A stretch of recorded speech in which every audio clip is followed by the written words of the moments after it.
Assalamualaikum students. In this lecture we will discuss about Fermi-Dirac distribution. इस lecture में हम Fermi-Dirac distribution को discuss करेंगे।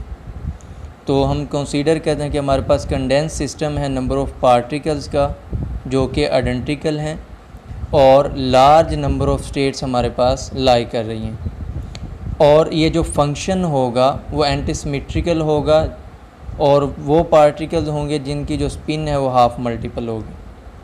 तो ऐसे पार्टिकल्स जिनका वेव फंक्शन एंटीसिमेट्रिकल हो और स्पिन जो है वो हाफ़ इंटेग्रल मल्टीपल हो उनको हम फर्मिओन्स कहते हैं।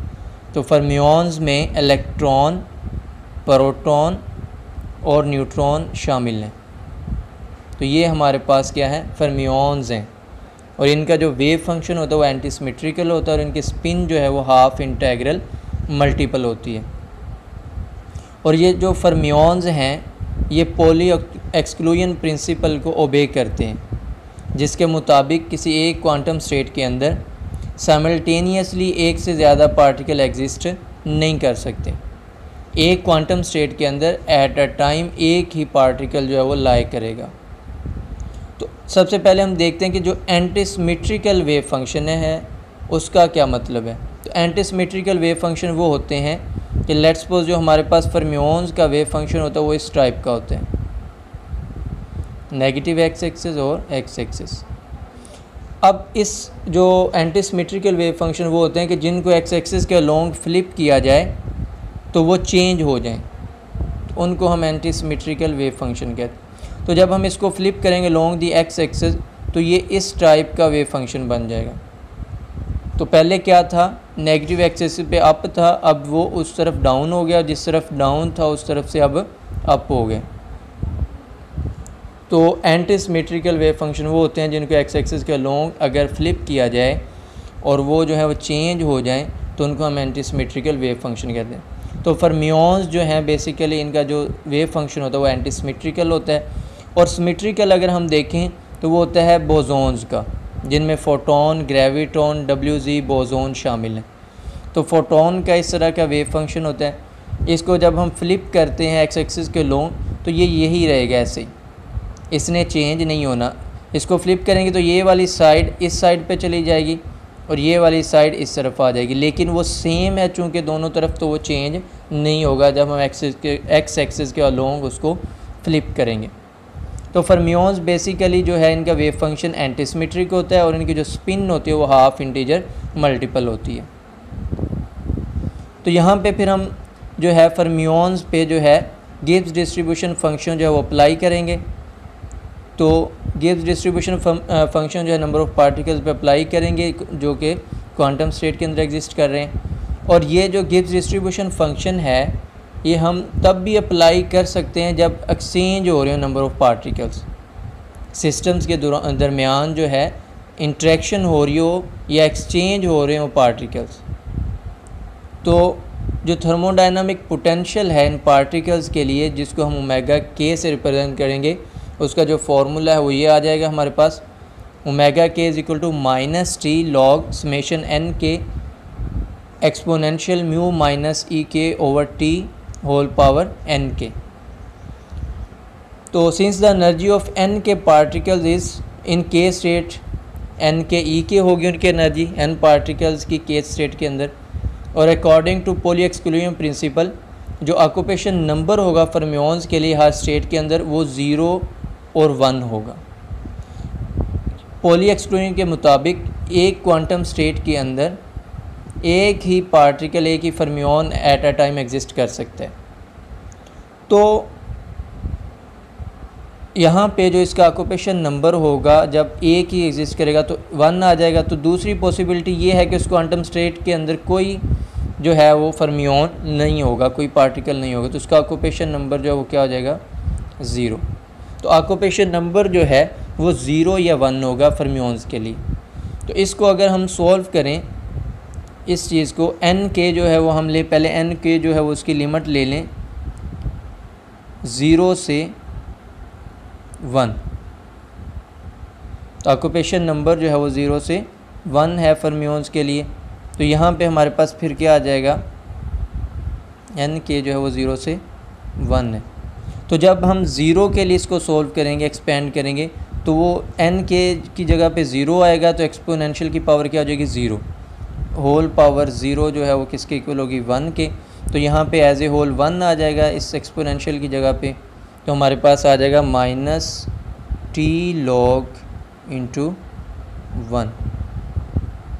अगला जब सोल्व करेंगे तो इसकी पावर बनेगी ये आ जाएगा -t log, और इसकी पावर एन के की पावर आ जाएगी 1। तो 1 जब पावर होगी तो एक्सपोनेंशियल ये वाला बच जाएगा हमारे पास, e की power mu minus E K over T.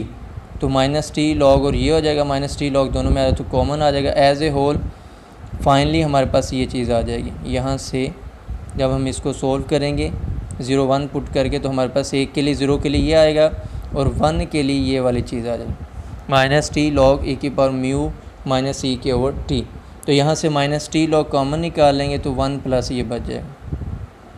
तो इस तरह जो है ऑक्यूपेशन नंबर 0 और 1 था, उसके लिए हमने इसको एक्सपेंड किया तो हमारे पास ये चीज़ आ गई।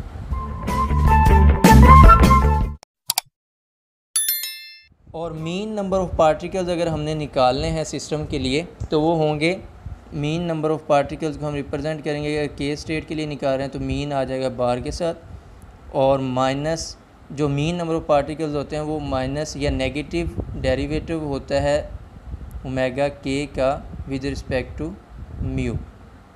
म्यू यहाँ पे जो है वो केमिकल पोटेंशियल है। केमिकल पोटेंशियल तब इंक्लूड करते हैं जब सिस्टम के दरमियान जो है, सिस्टम और सराउंडिंग के दरमियान पार्टिकल एक्सचेंज हो रहे हैं। जब पार्टिकल एक्सचेंज होते हैं वहाँ पे उनका केमिकल पोटेंशियल आ जाता है म्यू। तो इसका जो है नेगेटिव डेरिवेटिव लें तो मीन नंबर ऑफ़ पार्टिकल्स आ जाएंगे। तो मीन नंबर ऑफ़ पार्टिकल्स जो हैं वो किसके इक्वल हैं, नेगेटिव या minus derivative of potential with respect to chemical potential mu. तो यहाँ पे ओमेगा के जो है वो बेसिकली क्या है, वो थर्मोडायनामिक पोटेंशियल है। तो थर्मोडायनामिक जो पोटेंशियल है ये एक फंडामेंटल थर्मोडायनामिक प्रॉपर्टी है कि जिसके से हम जो है वो थर्मोडायनामिक पोटेंशियल्स निकाल सकते हैं। थर्मोडायनामिक पोटेंशियल्स क्या हैं, हेल्महोल्ट्ज़ फ्री एनर्जी है, और जो है हमारे पास इंथैल्पी है, गिब्स फ्री एनर्जी है। तो हम इस थर्मोडायनामिक पोटेंशियल से वो दूसरे जो थर्मोडायनामिक पोटेंशियल्स हैं उनको निकाल सकते हैं। तो ये हमारे पास एक फंडामेंटल जो है प्रॉपर्टी है थर्मोडायनामिक। और जो यहाँ पे म्यू रिप्रेजेंट हो रहा है, ये म्यू जो है ये केमिकल पोटेंशियल है। ये बेसिकली जब नंबर ऑफ़ पार्टिकल एक्सचेंज होते हैं तो वहाँ पे केमिकल पोटेंशियल राइज होता है। तो यहाँ से जो है जब हम इसका डेरिवेटिव लेंगे म्यू ओमेगा के का, तो हमारे पास क्या आ जाएगा, मीन नंबर ऑफ़ पार्टिकल्स। वो कैसे हैं, नेगेटिव पोटेंशियल लिया है ओमेगा के का with respect to chemical potential. तो जब हम उसका डेरिवेटिव लेंगे एट दी एंड हमारे पास ये आ जाएगा, इस इक्वेशन का जब हम डेरिवेटिव लेंगे। तो अब इसको फर्दर सिंप्लीफाई करेंगे तो ये जो ऊपर जो है एक्सपोनेंशियल है इसको दोनों के नीचे ला के डिवाइड कर देंगे। तो इधर से जो एक्सपोनेंशियल से कैंसिल हो जाएगा, इधर नीचे एक्सपोनेंशियल और ई की power mu minus E K over T आ जाएगा। फिर ये जो 1 है ई, इसको जब ऊपर लेके जाएंगे तो वो उसके साइन चेंज हो जाएंगे। पहले क्या था, म्यू माइनस ई के था, जब उसको 1 के ऊपर लेके जाएंगे यहाँ पे तो वो ई के माइनस म्यू हो जाएगा। तो इसको अरेंज करके एट दी एंड हमारे पास जो है मीन नंबर ऑफ़ पार्टिकल्स ये आ जाएंगे फर्मी जो है डिस्ट्रीब्यूशन के लिए। तो ये जो है डिस्ट्रीब्यूशन फंक्शन है आइडियल गैस के लिए। कौन सी आइडियल गैस, जो फर्मी स्टैटिस्टिक्स को ओबे करती है, या जिसको हम फर्मी गैस कहेंगे। फर्मी गैस ऐसी गैस है जो फर्मी स्टैटिस्टिक्स को ओबे करती है। और यहाँ पे जो एन के है average number of particle less than 1 होंगे। और जब हम एक्सपोनेंशियल को लेस देन 1 लेंगे तो ये वाली जो इक्वेशन है वो बोल्ट्जमैन डिस्ट्रीब्यूशन फंक्शन में चेंज हो जाएगी। तो लेस देन 1 लेने का मतलब है कि जो हमारे पास ई के है वो कम होगा। और जो फर्मी डिस्ट्रीब्यूशन है उसको नॉर्मलाइज़ करें तो नॉर्मलाइज़ करने का मतलब है ये जो सम है इस फंक्शन का, डिस्ट्रीब्यूशन फंक्शन का एज ए होल, अगर के स्टेट्स हैं तो उनका सब का सम करें तो हमारे पास टोटल नंबर ऑफ़ पार्टिकल्स क्या आना चाहिए, n। इसको नॉर्मलाइजेशन कंडीशन कहते हैं। तो n जो है वो टोटल नंबर ऑफ़ पार्टिकल्स हैं गैस के अंदर, और ये इक्वेशन जो है वो डिटरमाइन करती है कि जो केमिकल पोटेंशियल है वो फंक्शन है टेम्परेचर का और नंबर ऑफ़ पार्टिकल्स। ये जो म्यू है ये फंक्शन है टेम्परेचर का और नंबर ऑफ़ पार्टिकल्स का। तो इस इक्वेशन से हमें ये चीज़ डिटरमाइन होती है। और जो थर्मोडायनामिक पोटेंशियल है ओमेगा गैस का, उसको एज ए होल अगर ऑब्टेन करना तो हम समेशन कर देते हैं ओमेगा के की ऑल क्वांटम स्टेट के लिए। तो समेशन के करें ऑल क्वांटम स्टेट के लिए तो हमारे पास क्या आता है, टोटल जो है थर्मोडायनामिक पोटेंशियल आ जाता है तमाम नंबर ऑफ़ पार्टिकल्स के लिए। ये जो हमने निकाला था ऊपर वो केथ स्टेट के लिए था, और ये एज ए होल अगर निकालना तो उसकी समेशन कर देंगे तमाम क्वांटम स्टेट्स के लिए, तो हमारे पास एज ए होल जो है वो थर्मोडायनामिक पोटेंशियल आ जाएगा। अभी यहाँ पे हमारे पास जो है वो डिस्ट्रीब्यूशन फंक्शन आ गया किसके लिए, फर्मी स्टैटिस्टिक्स या फर्मी गैस के लिए। तो अगर हम यहाँ पे इसके जो है वो केस देखें, इसकी कंडीशंस देखें कि अगर t जो है वो हम अप्रोचेस टू ज़ीरो कर दें, फर्स्ट जो कंडीशन है, और t अप्रोचेस टू ज़ीरो हो, और दूसरा जो है जो हमारे पास ई के है, ई के लेस देन बल्कि ग्रेटर देन अगर म्यू कर दें, जब ई के ग्रेटर देन म्यू करेंगे तो इसकी वैल्यू आएगी ई के ओवर ज़ीरो। एक्सपोनेंशियल की वैल्यू क्या आएगी, ई के ओवर ज़ीरो, एक्सपोनेंशियल ई के ओवर ज़ीरो। तो ई के ओवर ज़ीरो जो है समथिंग ओवर ज़ीरो जो होता है वो किसके इक्वल होता है, इन्फिनिटी की। तो ई की पावर इन्फिनिटी, तो यहाँ पे आ जाएगी ई की पावर इन्फिनिटी। ई की पावर इन्फिनिटी जो है वो इन्फिनिटी के इक्वल होती है। तो इन्फिनिटी 1 ओवर इन्फिनिटी प्लस 1, तो इन्फिनिटी प्लस 1 इन्फिनिटी की इक्वल होती है। तो 1 ओवर इन्फिनिटी क्या हो जाएगा, ज़ीरो। तो इसके लिए जो वैल्यू आएगी एन के की वो ज़ीरो आएगी जब जो है ई के ग्रेटर देन म्यू और टी अप्रोचेस टू ज़ीरो।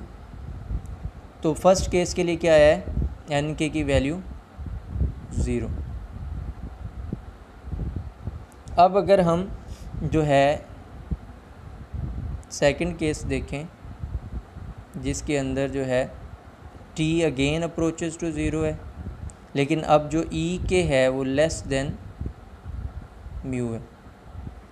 तो अब इस केस में क्या होगा, इसका आंसर जो है म्यू ग्रेटर है तो माइनस वाली ग्रेटर, तो आंसर इसका आएगा ई की पावर माइनस म्यू। ई के जो है वो नेग्लिजिबल हो जाएगा, ई की माइनस म्यू, और टी जो है वो ज़ीरो है तो नीचे आ जाएगा ज़ीरो। अब इसी एक्सपोनेंशियल को सॉल्व करें तो ये आ जाएगा ई की पावर माइनस इन्फिनिटी। तो ई की पावर माइनस इन्फिनिटी जो होती है वो ज़ीरो की इक्वल होती है। वो किसके इक्वल होती है, ज़ीरो के, क्योंकि ई की पावर माइनस इन्फिनिटी को हम लिख सकते हैं 1 ओवर ई की पावर इन्फिनिटी। तो ई की पावर इन्फिनिटी इन्फिनिटी होता है, तो 1 ओवर इन्फिनिटी जो है क्या आ जाएगा, ज़ीरो। इस तरह ये ज़ीरो आ जाएगा। तो एन के जो है यहाँ पे फिर क्या आ जाएगा, एक्सपोनेंशियल की वैल्यू आ गई ज़ीरो। जब एक्सपोनेंशियल की वैल्यू ज़ीरो आ गई तो 1 ओवर, तो ये ज़ीरो है और ये 1 ओवर ज़ीरो प्लस 1, तो एट दी एंड क्या आ जाएगा, 1 आ जाएगा। तो अब एन के जो है वो 1 आता है जब ई के लेस देन म्यू हो। तो दो स्टेट्स आ गई, एक में एन के ज़ीरो आ रहा है, दूसरे में एन के 1 आ रहा है। तो इसको थर्ड केस हम ले सकते हैं जब टी जो है वो एब्सोल्यूट टेम्परेचर हो, कोई भी फाइनाइट टेम्परेचर हो टी जो है, और ई के और म्यू जो है वो थर्ड स्टेट में, उन दोनों को हम क्या कर दें, इक्वल कर दें। ई के और म्यू को इक्वल करेंगे तो इसकी वैल्यू क्या होगी, ज़ीरो। ई की पावर ज़ीरो क्या होती है, 1, तो 1 ओवर 1 प्लस 1। अब टी ज़ीरो नहीं है बल्कि कोई फाइनाइट टेम्परेचर है, तो ज़ीरो ओवर टी जो है वो ई की पावर ज़ीरो ओवर टी वो ज़ीरो ही आएगा, और ई की पावर ज़ीरो 1 की इक्वल होती है। तो इस तरह ये जो हमारे पास था ये आ जाएगा 1 ओवर 1 प्लस 1, तो ये 1 ओवर 2। तो ये हाफ़ हो जाते हैं नंबर ऑफ़ पार्टिकल जब ई के और म्यूज़ इक्वल हो जाते हैं। तो हमारे पास इसके लिए जो फिर ग्राफ बनेगा वो इस तरह से बनेगा, यहाँ पे जो है वो 1 है और यहाँ पे फिर क्या आ जाएगा, वो 1/2, और यहाँ पे क्या होगी, ज़ीरो। ज़ीरो है, फिर 1/2 है और फिर 1।